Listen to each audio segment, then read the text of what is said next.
Olá! Em nossa última conversa, compreendemos que estamos vivendo literalmente nos últimos dias do nosso planeta, porque nós estamos muito próximos da volta de Jesus. E eu considero isso um privilégio, sabia? Poder ver Jesus voltando com os meus próprios olhos, isso vai ser muito bom. E também poder conhecer o céu dentro em breve. Eu queria que você soubesse que para nós que vivemos nesses últimos momentos da história da Terra, Deus tem 3 mensagens importantes, 3 recados especiais, os últimos recados de Deus para a humanidade. Você sabia disso? Que Deus tem 3 recados para você? Pois bem, eles estão lá em Apocalipse 14, e se você tem uma Bíblia em casa, eu vou pedir para você abri-la nesse momento em Apocalipse 14, porque quero conversar um pouquinho com você sobre isso. Vai lá, pega a tua Bíblia, eu te espero. Dá uma pausa no vídeo e vai lá.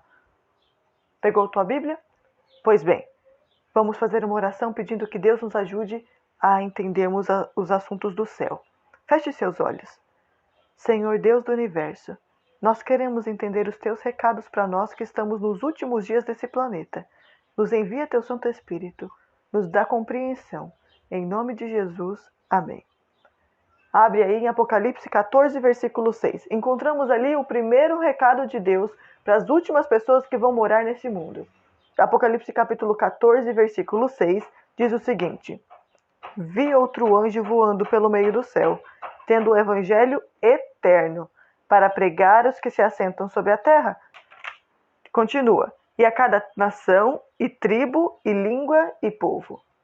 Veja que esse recado de Deus, essa mensagem de Deus é tão importante que deveria ser pregada no mundo inteiro. Cada nação, tribo, língua e povo é o mundo inteiro. Versículo 7. Dizendo em grande voz: Temei a Deus e dai-lhe glória, pois é chegada a hora do seu juízo. E adorai aquele que fez o céu, e a terra, e o mar, e as fontes das águas. Essa é a primeira mensagem de Deus. Profunda, não? Quero ler novamente com você esse versículo 7. Presta atenção. Dizendo em grande voz: Temei a Deus e dai-lhe glória, pois é chegada a hora do seu juízo.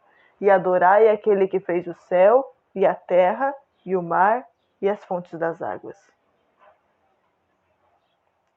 Nós precisamos pensar um pouco sobre esse recado de Deus, essa mensagem de Deus. Precisamos entender o que isso significa. E para nós compreendermos esse texto, nós podemos fazer 2 perguntas muito simples. O texto vem falando de um juízo. Por que tem um juízo? Que juízo é esse? E vem falando também que nós devemos adorar a Deus. Por que nós temos que adorar a Deus? Bom, para nós entendermos essas 2 perguntas, o significado de tudo isso, nós precisamos compreender basicamente as mesmas coisas. E eu quero convidar você então para nós pensarmos um pouquinho lá sobre o início do nosso mundo. Você sabia que nosso planeta nem sempre existiu? Houve um momento em que o planeta teve o seu primeiro dia e a sua primeira noite também. E sabe, eu queria que você visse como é que aconteceu o início do nosso mundo, abrindo a tua Bíblia lá em Salmos, capítulo 33, versículo 9. É um texto que explica de uma forma muito clara como o nosso planeta começou. Veja só. Salmo 33, versículo 9, diz assim: Pois ele falou e tudo se fez. Ele ordenou e tudo passou a existir. Em um momento da eternidade, Deus veio até o nosso planeta e começou a criar as coisas aqui. E ele começou a criar simplesmente com sua palavra. Ele dava uma ordem, no mesmo momento aquilo acontecia. Imagina então que quando Deus falou que deveriam surgir os animais, o planeta inteiro foi povoado num instante. Quando Deus falou que deveria surgir as plantas, todas elas nasceram de uma só vez. Deve ter sido um espetáculo muito bonito para os anjos assistirem. Agora, pense um pouquinho. Quem é que falava? Quem é que dava essa ordem? E as coisas aconteciam? Quem é que estava envolvido na criação do nosso mundo? A Bíblia também fala sobre isso. Eu gostaria que você abrisse a tua Bíblia lá em Gênesis capítulo 1, versículo 1 e 2, para nós começarmos a entender esse assunto. Corre lá, Gênesis 1, 1 e 2. Diz assim: No princípio criou Deus os céus e a terra. E eis que a terra estava sem forma e vazia, e o Espírito de Deus pairava por sobre as águas. O nosso planeta nem sempre foi redondinho e azul. Quem é que estava envolvido no processo de criação do nosso planeta? No princípio criou Deus. Veja só, o Pai estava lá, no início do nosso mundo. O texto continua: os céus e a terra. A terra, porém, estava sem forma e vazia. Havia trevas sobre a face do abismo, e o Espírito de Deus pairava por sobre as águas. Aqui está fazendo indicação, então, de um outro ser que também estava lá. O Espírito de Deus, ou Espírito Santo, é a mesma pessoa? Os dois estavam no início do nosso planeta. Mas não para por aí. Se você avançar na tua Bíblia, lá em João capítulo 1, versículo de 1 a 3, nos traz algumas outras informações importantes que precisamos levar em consideração. Olha o que está escrito em João capítulo 1, versículo de 1 a 3. No princípio era o Verbo, e o Verbo estava com Deus, e o Verbo era Deus. Você sabe a quem a Bíblia está fazendo referência aqui quando fala verbo? Talvez você não saiba, não é? Por isso vou convidar você para ler também o versículo 14, que nos ajuda a entender quem é o Verbo. João 1,14 diz assim: o Verbo se fez carne e habitou entre nós, cheio de graça e de verdade, e vimos a sua glória, glória como do unigênito do Pai. Olha só, então o Verbo é alguém que se fez carne e habitou entre nós.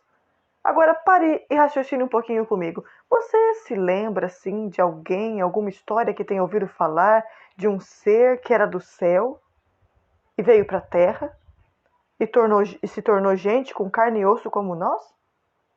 Jesus! Sim, Jesus é o Verbo. Todas as vezes que aparece na Bíblia a palavra verbo com a letra maiúscula está se referindo a Jesus.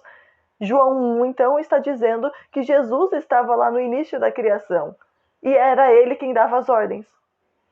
Bom, vemos então que Deus Pai, Deus Filho, que é Jesus, e o Espírito Santo, os três, vieram para a inauguração do nosso mundinho.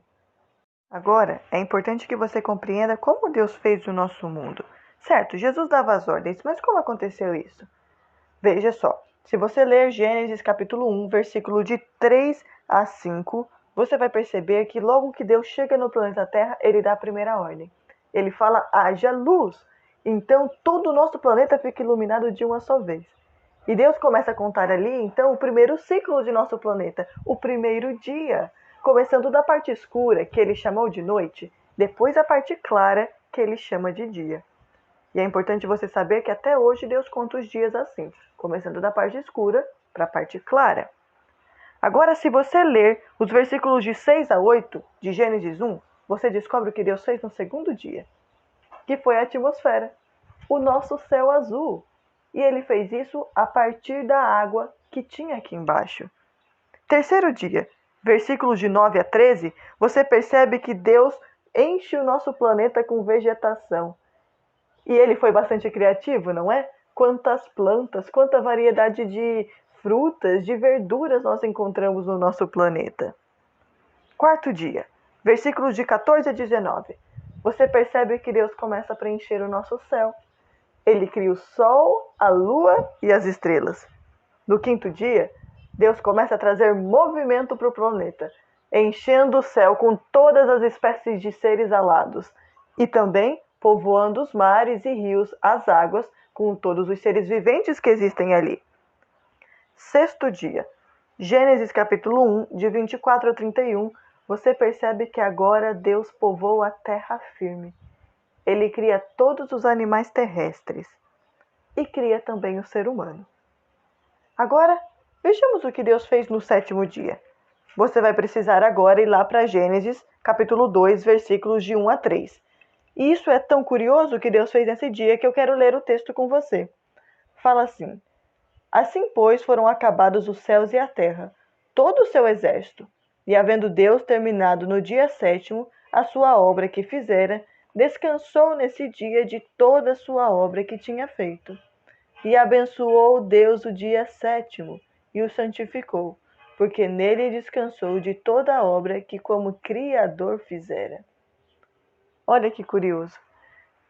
O sétimo dia, então, Deus não fez nenhuma atividade nova, não criou nenhuma outra coisa, mas naquele dia ele descansou, abençoou e santificou. E assim completou-se a primeira semana do nosso planeta. O planeta estava pronto, acabado, E naquele sétimo dia, Deus pôde contemplar tudo aquilo que ele tinha feito. E ele viu que era tudo muito bom. Pense você como é que a terra saiu das mãos do Criador. Como é que era tudo perfeito. Hoje nós vemos algumas imagens bonitas e nosso coração já se enche com aquilo. Imagina quando Deus tinha acabado de fazer. O planeta estava até com cheirinho de novo. Deve ter sido muito boa aquela visão mesmo. Você percebeu que o nosso Deus tinha um planejamento para fazer o nosso mundo? Gostaria agora que você voltasse um pouco no tempo, para a sexta-feira da criação, no momento que Deus estava criando o ser humano. Vamos entender um pouco melhor como foi isso? Gênesis 1, versículo 26, fala que a intenção de Deus a criar o ser humano era fazer um ser parecido com ele, inclusive que dominasse sobre o planeta Terra, que tivesse autoridade sobre todas as outras criaturas, assim como ele tem autoridade sobre tudo. E Gênesis 2:7 nos ajuda a entender melhor um pouquinho como foi esse processo. Olha só o que está escrito lá. Então formou o Senhor ao homem do pó da terra e lhe soprou nas narinas o fôlego de vida. E o homem passou a ser alma vivente.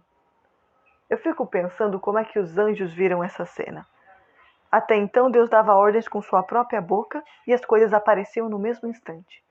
Mas no final daquela sexta-feira, Jesus se ajoelhou na terra. E ele começou a modelar o barro com sua própria mão. Ele começa a fazer algo que depois seria o coração, começa a fazer costela por costela, depois ele modela fio por fio de cabelo, e finalmente, quando ele para de modelar, está ali um boneco estendido no chão. Um boneco muito bonito. Deus se aproxima do rosto desse boneco e sopra o fôlego de vida em seu nariz. E no mesmo instante ele se torna um ser humano. Abre os olhos e contempla o rosto do Criador. Foi o primeiro rosto que Adão viu, o rosto de Jesus. Agora, você sabe como Deus fez a primeira mulher? Está relatado lá em Gênesis capítulo 2, versículos de 20 a 23. Diz que Deus fez Adão dormir, o primeiro homem, e tirou uma costela, e da costela formou a mulher. E depois, Deus acordou Adão e celebrou ali o primeiro casamento. E o primeiro aconteceu lá no paraíso, e o Senhor mesmo foi quem oficializou essa cerimônia. Deve ter sido muito bonito, não é? E todo casamento tem presente. Deus também deu um presente para aquele casal. Ele deu o jardim do Éden para eles morarem. E no plano de Deus, eles deveriam ter filhos ali também. E assim a família humana iria crescendo. Havia apenas uma condição para que isso acontecesse. Está escrito em Gênesis 2, de 15 a 17. Eles não deveriam comer da árvore do conhecimento do bem e do mal, que estava no meio do jardim. Você acabou de entender como Deus fez o nosso planeta Terra. Como começou tudo? Você viu que Deus Pai, Deus Filho e Deus Espírito Santo estiveram na inauguração do nosso planeta. Você viu que Deus criou tudo através de ordens que deu com a sua boca, a não ser o ser humano, onde envolveu sua própria mão. E fez tudo isso dentro de 6 dias literais, de 24 horas como o nosso. Guarde isso no teu coração. É importante para nós entendermos a mensagem de Deus lá de Apocalipse. Nós vamos continuar conversando sobre algumas outras coisas importantes para entendermos aquela mensagem. Mas isso já precisa estar no teu coração. Pensar sobre o início do nosso mundo me faz refletir em algumas coisas. Você viu como a palavra de Deus é poderosa? Cada ordem fazia uma transformação imensa em nosso mundo. Sabe? A Bíblia também é conhecida como a palavra de Deus. Isso quer dizer que quando eu e você tiramos tempo para ler o que está escrito ali, aquele mesmo poder que transformou o mundo lá no início age na nossa vida e pode transformar a nossa história. Você não gostaria de aprender mais sobre os ensinos de Deus que estão dentro da Bíblia e sentir esse poder transformador em você também? Outra coisa que reflito quando penso no início do nosso mundo é que nosso Deus tinha um planejamento para cada detalhe do planeta. E sabe, Deus não planejou apenas o início do mundo. Deus planejou eu e você também. Deus tem um plano para cada detalhe da sua vida também. E você precisa pedir para Deus que te apresente esses planos para que você possa vivê-los. E me lembro de Isaías, capítulo 55:9, onde Deus fala assim: Porque assim como os céus são mais altos que a terra, assim são os meus caminhos mais altos do que os vossos caminhos, e os meus pensamentos mais altos do que os vossos pensamentos. Deus tem planos maravilhosos para a sua vida também, mas você precisa conhecê-los. Eu quero orar nesse momento por você e pela sua vida. Feche seus olhos. Senhor Deus do Universo, nosso Deus, nosso Pai, muito obrigada pelos ensinos que nos ajudou a compreender hoje. Guarda tudo isso sobre o início do nosso mundo no nosso coração, Pai. Peço, meu Deus, por essa pessoa que está me escutando nesse momento, que ela possa aprender mais acerca dos teus planos para a vida dela e que ela possa sentir o poder da palavra de Deus em sua história também. Em nome de Jesus. Amém.